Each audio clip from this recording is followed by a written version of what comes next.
Howdy, y'all special little angels. This is going to be May's story of the month, and I'm Alize, and what we're going to be reading is from Grimm's Fairy Tales, and it's called Snow White. So let's begin. Once upon a time there was a lovely princess named Snow White. Her stepmother, the queen, was very beautiful, but she was also proud and jealous of anyone who might catch and match her beauty. The queen had magical powers and a strange magic mirror on the wall. Facing the mirror every day, she anxiously asked, "Mirror, mirror on the wall, who's the fairest of them all?" And each day the mirror would reply, "You are the fairest one. No one can reach you by far." However, one day the mirror answered, "Snow White is now the fairest one of all. She surpassed you of all." "She must die," cried the evil queen. Trembling with rage, she called out for one of her huntsmen and commanded him to take Snow White into the forest and kill her. But the huntsman could not do this. Instead, he took Snow White into the deepest woods and told her to hide. So here's Snow White, and here's the evil queen that's looking into her mirror. Alone and frightened, Snow White wandered through the forest until she came upon a small little cottage in the clearing. Inside, she was surprised to find 7 little chairs set at the little table piled with the morning's dishes. Upstairs, there were 7 little beds, and seeing them, she felt so tired.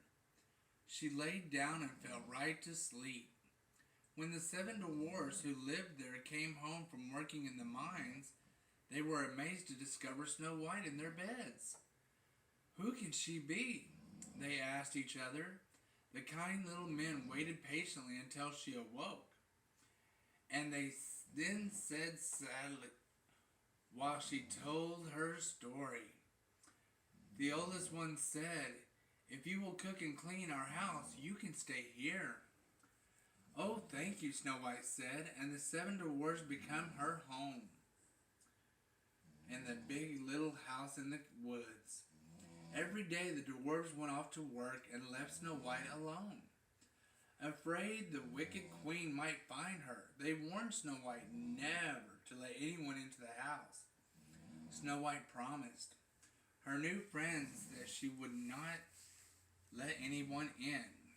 She was content, happily taking care of their cottage.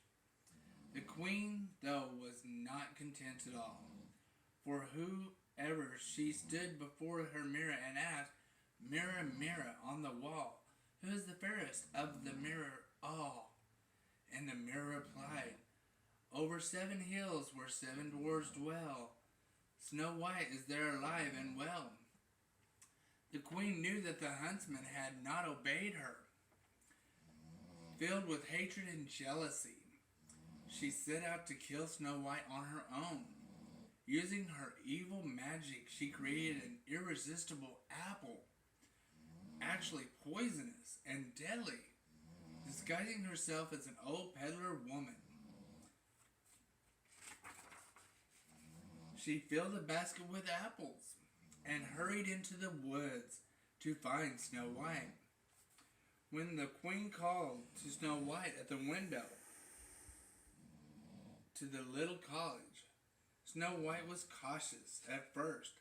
"I am sorry," she said. "I cannot buy your apples or let you in."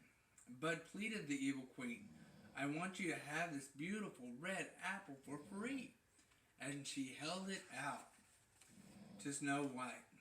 Snow White could not resist biting into the poisonous apple. She fell to the ground. Oh my gosh. When the dwarves came home, they were wept with grief when they found beautiful Snow White laying there.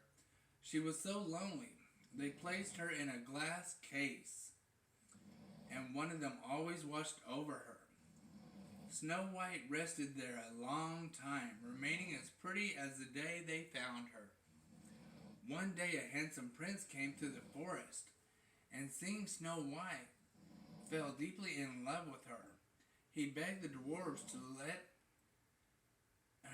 him take her back to his kingdom. Finally, they agreed. When they moved the glass case, the piece of poisoned apple fell from Snow White's mouth. Suddenly, her eyes opened and she moved as the prince gave her one true love's first kiss. The prince held out his hand to Snow White and helped her up. "Oh, what a lovely rest," she said, looking around her. Soon after, Snow White and the prince were married, and the 7 dwarves and danced at the wedding celebration like they could not believe. Snow White was happy, and so were they. And that's the end of Snow White and the 7 dwarves. Well, it's been a pleasure reading to you this May, and ask me some more questions, and I'll try to answer them in my next video come June. But talk to y'all later, and as always, when you think pink, think of me. Love, Alize.